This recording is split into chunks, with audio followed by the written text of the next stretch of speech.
तर कपिल सिब्बल यांच्याकडून आता युक्तिवादाला सुरुवात झाली आहे आणि कोर्टातले सगळे अपडेट्स आता आपल्यापर्यंत पोहोचतील। मात्र आज सगळ्यात महत्त्वाचा मुद्दा युक्तिवादामधला असणार आहे तो म्हणजे पक्ष चिन्हाबाबतच्या सुनावणीला सुरुवात होत असताना आता महत्त्वाचा मुद्दा असणार आहे तो आमदार अपात्रतेसंदर्भातला आणि यावरून आता कशी नेमकी मांडणी होती पाहायचं आहे। तर भारतीय राज्यघटनेच्या 10व्या परिशिष्टानुसार म्हणजेच पक्षांतर विरोधी कायदा ज्याला म्हणतात आणि कलम 191 मधल्या तरतुदीनुसार आमदारांच्या अपात्रतेचे सगळे नियम ठरवले जातात।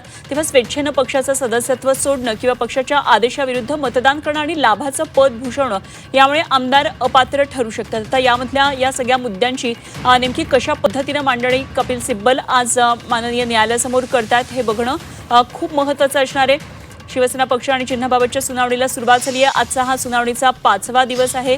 तर पक्षांतर करणं म्हणजे आमदारांनी स्वेच्छेनं आपल्या राजकीय पक्षाचा राजीनामा दिला तर त्याला म्हणतात व्हीपचं उल्लंघन केलं, पक्षाच्या आदेशाविरोधात सभागृहात मतदान केलं आणि मतदानापासून दूर राहिलं किंवा अपक्ष म्हणून निवडून आलेल्या सदस्यांना अन्य कुठल्याही पक्षात प्रवेश केला तर अशा प्रकारे या 10व्या परिशिष्टानुसार पक्षांतर विरोधी कायदा सांगतो। त्यामुळे आता याची मांडणी कशी होती आपल्याला पाहायचंय। पुन्हा एकदा आपण जाऊया मनशीकडे। मनशी, आज जरी आमदारांच्या अपात्रतेसंदर्भातला युक्तिवाद सुरू होईल असं एकंदरीत कळतं, युक्तिवादाला सुरुवात झाली, यातले डिटेल्स अजून यायचे मात्र तोपर्यंत काल नेमक्या सुनावणीमध्ये काय काय महत्त्वाच्या बाबी झाल्या याचं आपण थोडंसं सांगूया की काय नेमकं काल कोर्टामधल्या सुनावणीत झालं।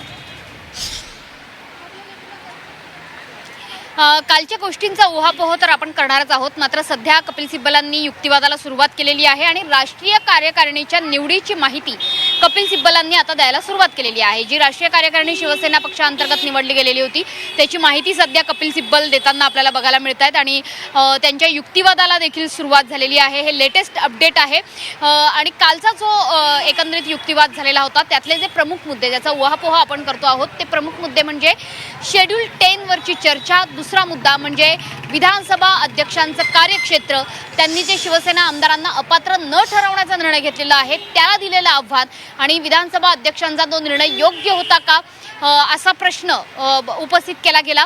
इतकंच नाही तर सर्वोच्च न्यायालयाने एक सगळ्यात महत्त्वाचा शब्द वापरला तो म्हणजे व्यापक आणि या व्यापक शब्दाला धरून आता कदाचित ठाकरे पक्षाचं टेन्शन कदाचित वाढू शकतं कारण कपिल सिब्बलांना आज उत्तर द्यायचं आहे या संदर्भाने की कपिल सिब्बलांनी जो मुद्दा मांडलेला होता की विधिमंडळ गटातली फूट ही राजकीय पक्षातली फूट असू शकत नाही त्या संदर्भानंच आता हा प्रश्न उपस्थित करण्यात आलेला आहे की विधिमंडळ पक्षातली फूट, विधिमंडळ गटातली फूट ही व्यापक अर्थानं राजकीय पक्षातली फूट म्हणून सुद्धा समजली जाऊ शकते।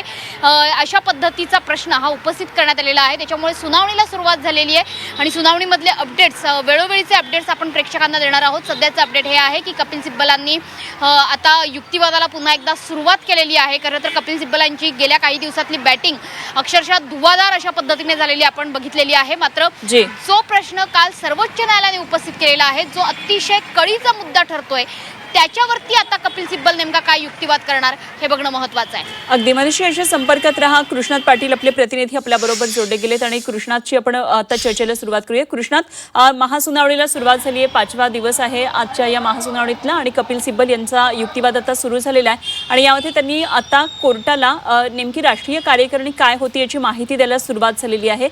काय आपल्याकडे या संदर्भातले आणखी काही अपडेट आलेत का? अनुपमा, आत्तापर्यंतची जी सुनावणी झालेली आहे त्यावेळी कपिल सिब्बल यांचा मुख्य रोख हा प्रामुख्यानं निवडणूक आयोगावर राहिलेला आहे। निवडणूक आयोगानं आपल्या कार्यकक्षेबाहेर जाऊन कशा प्रकारे निर्णय घेतला आणि शिवसेना चिन्ह आणि पक्ष हा एकनाथ शिंदे यांना दिला गेला आणि यावेळी त्यांनी अनेक महत्त्वाचे संदर्भ असतील त्याचबरोबर पुरावे असतील हेच सांगितले गेले। त्याचबरोबर शिवसेना UBT-कडून जी कागदपत्र ठेवली गेली ती पाहिलीच गेली नाहीत। जवळपास 19 लाख प्रतिज्ञापत्रांचा जो मुद्दा उपस्थित केला गेला त्याकडे दुर्लक्ष केलं गेलं। असे अनेक मुद्दे हे सांगण्याचा प्रयत्न केला गेला। विधिमंडळ पक्षातली फूट हीच मुख्य फूट मांडली गेली आणि राजकीय पक्षातली फूट जी आहे आणि कलम 15 अंतर्गतचा जी राजकीय पक्षात फूट होणं गरजेचं आहे त्याकडे कलम 15कडेच पूर्णतः दुर्लक्ष केलं गेलं आणि कलम 15 अंतर्गत जे मुद्दे उपस्थित होणं गरजेचं होतं त्याकडे पुरावे म्हणून न पाहता केवळ विधिमंडळात पक्षातली फूट हीच मुख्य फूट मानली गेली. अशा प्रकारचे अनेक मुद्दे यावेळी मांडले गेले आतापर्यंत. परंतु आजचा मुद्दे जेव्हा सुरू झालेले आहे त्यावेळी कालच कपिल सिब्बल यांनी विषद केलं होतं की मी उद्या हे आमदार अपात्रतेच्या संदर्भात बोलणार आहे आणि त्या संदर्भात युक्तिवाद मांडणार आहे. त्यामुळे आजचा युक्तिवाद हा प्रामुख्यानं आमदार अपात्रतेच्या संदर्भात असेल आणि प्रामुख्यानं विधानसभा अध्यक्ष राहुल नार्वेकर यांनी जो निर्णय दिला होता की आणि जे आमदार अपात्र करणं गरजेचं होतं ते कशा पद्धतीनं केले गेले नाहीत आणि उलट शेड्यूल 10चा जो नियम आहे किंवा पक्षांतरबंदी कायदा आहे त्या संदर्भात कुठलाही विचार केला गेला नाही आणि आमदार अपात्र का केले गेले नाहीत अशा प्रकारचा जो मुद्दा आहे तो कपिल सिब्बल यांच्याकडून वारंवार मुद्दे हे उपस्थित केले जातील. यासाठी नक्कीच यापूर्वी देखील शिवसेनेत दोनदा मोठी फूट पडली होती. अगदी छगन भुजबळ हे जवळपास 17-18 आमदार घेऊन गेले होते. त्यानंतर नारायण राणे हे देखील 11 आमदार सोबत घेऊन गेले होते. त्यावेळची काय परिस्थिती होती, त्यावेळी पक्षांतरबंदी कायदा का लागू शकला नाही आणि पक्षांतरबंदी कायदा जो आहे तो नंतरच्या टप्प्यात अधिक कडक करण्यात आला. त्याच्यासाठी 2/3 बहुमत 2/3 आमदार ही बहुसंख्य आमदार जे आहेत ते ठरवण्यात आले. त्याचबरोबर जर गट फुटला गेला असेल आणि नवीन पक्ष स्थापन केला असेल तर त्याला कदाचित मान्यता मिळू शकली असती किंवा संबंधित दुसऱ्या पक्षामध्ये तुम्ही जर विलीन झाला असता, मर्ज झाला असता तर ते एक मान्य करण्यासारखं असतं. परंतु या ठिकाणी थेट मूळ पक्षावरच दावा केला गेलेला आहे आणि आमदार अपात्र जर त्याच वेळी केले गेले असते तर कदाचित शिवसेना पक्ष चिन्ह आणि या संपूर्ण घटना आहेत किंवा त्याचबरोबर मुख्यमंत्री एकनाथ शिंदे यांचं मुख्यमंत्री होणं, त्याचबरोबर पुढची 2.5 वर्ष असंवैधानिक सरकार जे चाललं गेलं अशा प्रकारचा जो मुद्दा उपस्थित केला गेला ते पूर्ण झालं नसतं. ज्यावेळी त्याच वेळी जर आमदार अपात्रतेचा निर्णय घेतला गेला असता तर हे सर्व घडलं गेलं नसतं. परंतु ते ह्याकडे दुर्लक्ष केलं गेलं असं त्यांचं एक मत आहे आणि या आत्ताच्या सुनावणीत कपिल सिब्बल यांचा मुद्दा हा आमदार अपात्रतेच्या संदर्भात आहे. कार्यकारिणीची कालची जी युक्तिवाद आहे तो कार्यकारिणीच्या संदर्भात झाला होता. कारण त्याचवेळी त्यांनी सांगितलं होतं की कार्यकारिणी हीच्या जी एकूण 13 सदस्य आहेत त्यापैकी 9 सदस्य हे कार्यकारिणीचे थेटपणे निवडून येतात आणि 4 सदस्य जे आहेत ते नियुक्त केले जातात. त्यावर देखील काही प्रमाणात आक्षेप जो आहे कोर्टाने टिप्पणी केली होती की जवळपास 12-14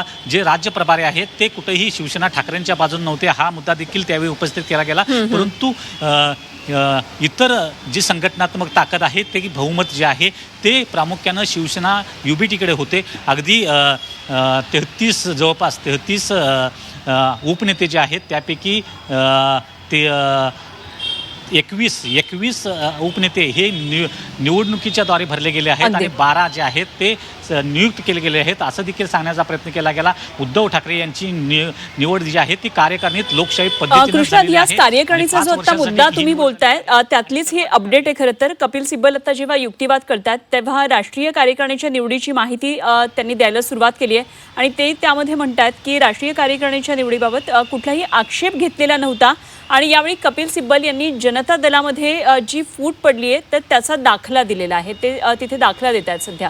तर काय नेमकं या संदर्भात सध्या अपडेट काय?